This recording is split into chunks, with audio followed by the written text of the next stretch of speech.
pagbalik ko sa San Jose, yung kanina itlog, naging manok na.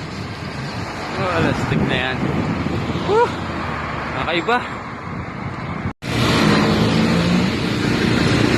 Nangyayari pagbalik ko sa San Jose, yung kanina itlog, naging manok na. Oh, alastig na yan. Kakaiba.